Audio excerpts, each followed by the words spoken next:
Siasi Filipai, ko fia ko Kelesia o mi o tua ke tau inasi ai.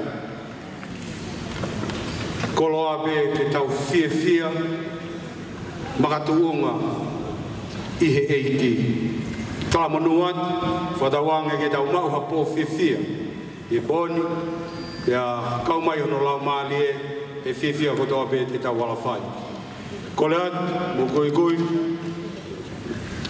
mua ke whātau lotu tau hiwa pe mua me se ta te au homo fulu maa whae mi me sia na tau kau whatahai mai tau timi ma te mātonga pakutui o kei iafu mai peo au ke poni ke whai aka tau lotu vesu laki pe eiki koe ofa au koe moana lotu pia ngalo i whuki ai e ku ngahi angahia pia kua ufi ufi e ku kovi ko tau pe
I malu e whale koen, ke mau kaunga fia, e mo tānaki haki I off, e alama, koe uia koe ngai whatongia o kuvivi, ngai visone o kuberie nā ke tōku ke whakakaukau, ai ni iho kautaki e whanua, koe uia koe langa whanua o kuwhai.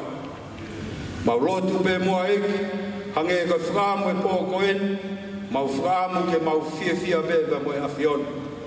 Lilingi mai mua ho lau maali e, pe a hua I mai ho kelesi, ke mau fia, ke tau ki he langi o e fia, kolo ape, ke ua mole ai e mau tau ataina, pe te mau loto mamahi ai ki he ta.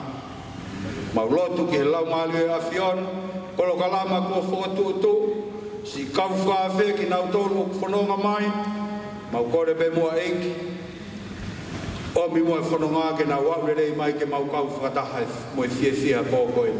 Kau mai koe he kau tā mea, kau mai o MC he pōkoe nisi kau whawhe, mo ke mau tolu koe kotoa pek mau lo nuku he malu e whare koe. Tuku mua ke mau fia, koe fia pe kai ngā o e awhio. Haere mai au tataki, mua ka mau mui atu, kore ka atoi ngai malohini.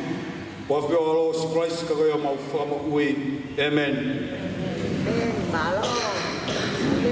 Whamalo ta vea. Paspasi mai e ta whawhekau. Ai. So paspas mai kona angai o tau tāku mo he. O paspas mai ki ngāre tau whia ka henge pōi. At this time, I'd like to acknowledge our non-Tongan speakers. I'd like to thank you for taking the time to be with us this evening. It is greatly appreciated. I do want to understand that on the board ticket it said start time is 8 o'clock, but being Tongans, we start when we're ready, but we still finish on time. So let's take this opportunity to invite the chair of the committee, Rotangi Whakawhea Chair of Committee, Ano Alofa Koloto, Mokataki o Paspasi mai tau shea, Tunga koe nao nahi kone whai, o tau maki e pōni. Maro.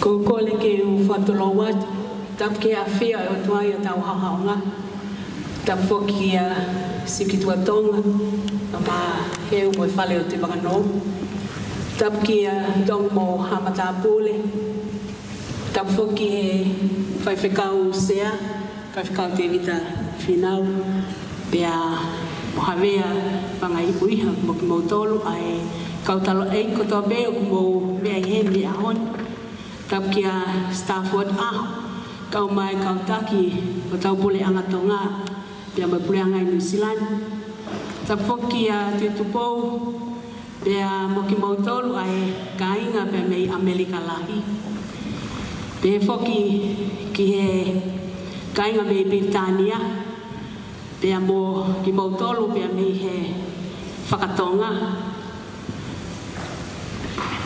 pia ia e whatapu ki he kainga me kalisi. Pia mo ngahi kau mea, kau mai ngahi whamili, mo e kainga nunuku toa pen. O kia e talitari pia mo e loto honga i he hoa koe ni ke whaiha ki lea o whawhawhonga pe ai sea komiti polo wa let whinau kau ma e mosi. Mo i rau tolu kotoa ai komiti whakakolo nunuku i Aotearoa he whakakato ai whatongia o e whiawhini ki whakahoko halea talitari. Raki mea o piai ai talitari whiawhia, pia mo e whawhitai ki he otua, ko hiango e whawhainga maalie, mea hene a siu, pia mo no whale i e whiawhini. Ke whawhawhonga, ai whale o tui whakano.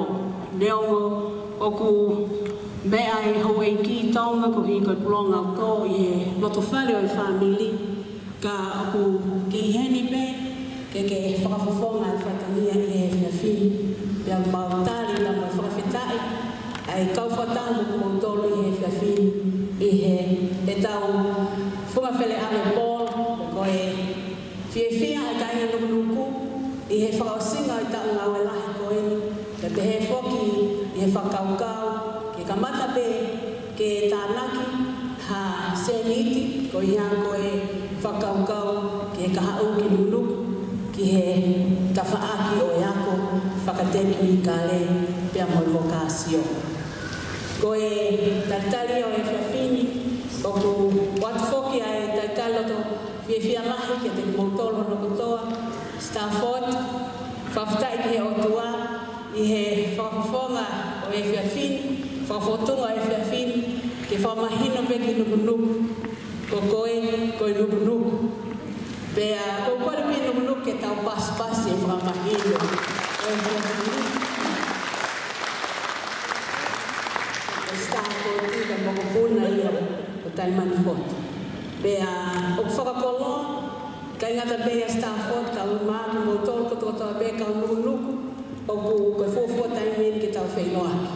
Koe tauni, koe tau whakahistoria, e kulanga ke tau taritari, ai kau whakafofonga, e nangahi ko, kolo ke o New Zealand.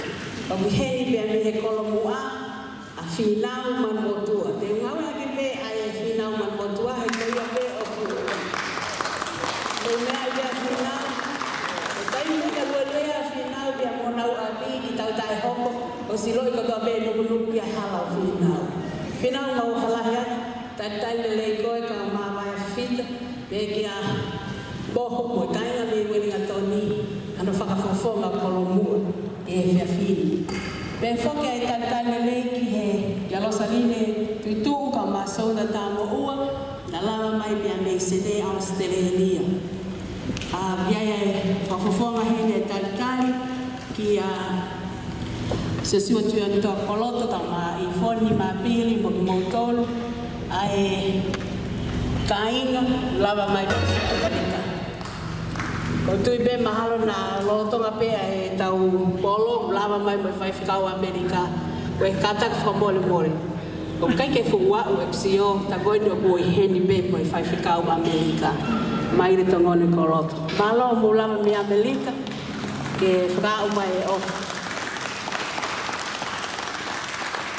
ke tau bongo ba mi Amerika lau Filipe e nau sekeritali ko ke saia be koe ni a foloi be a moson tu hoko ko foi lankanga ia ko Fili Amerika be a whakawhie fia e tau kau whataha be a moki mautol be a mei Amerika be whoki ki he kainga kotoa be ai tuliki Amerika i heni i New Zealand be he ke tuliki Tonga ko tuliki Amerika ina bulan pulokula be whoki ki he tuliki Tonga ki nau tolo ku landu mata kia ana pesi mo kina tolu sane ai tuliki Tonga i hen be foki o kumake hebe be mo Britania lahi ai tuliki kono plan bulu bahina be ko mo anai o plolot be aku ngalo he fai na ngayanga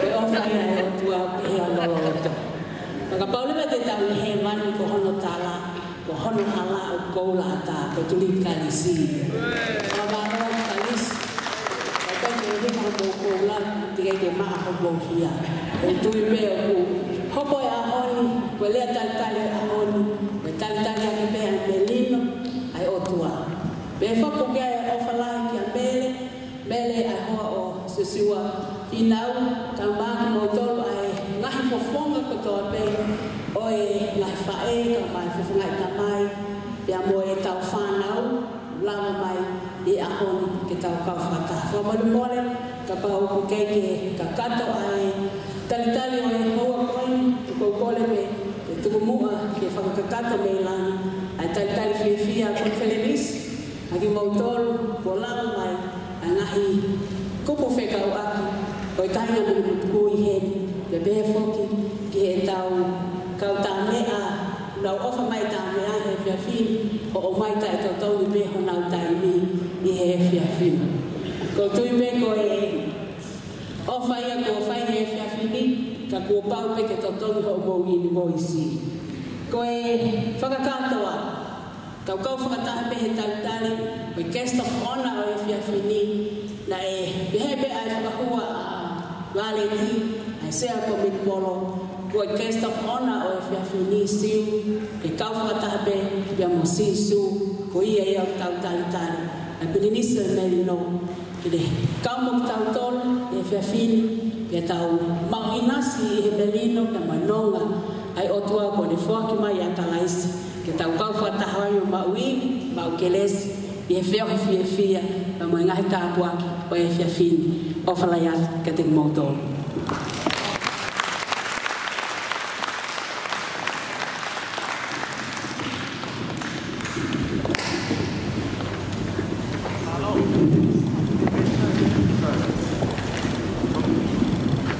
Whakamarot ki a Kawarofa. Tau whiwhira he bonu ki ngā koe tau tokorai mai ki ni. Ko tui be mo siu kai ngai te pira kwa wahawa.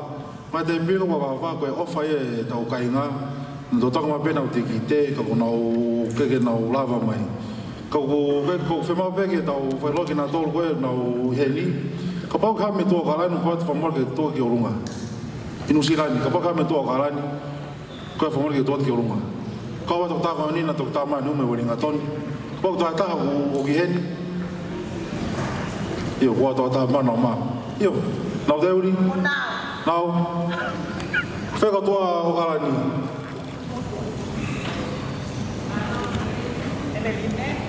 Stay standing, ito kirunga. Mas masih mai kau kirunga wani ito akarani. Hey. Kalau apa itu kan mau pulang ke Australia, pun kalau ke Australia mau kata ke pihak Kirunga.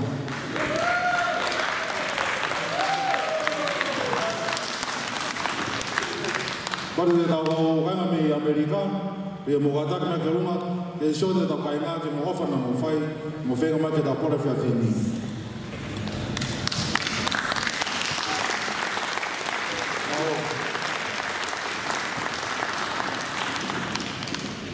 Saya boleh informasi ini kita ke kau tahu ya, ke taman apa tafas atau toki hokwan, malu.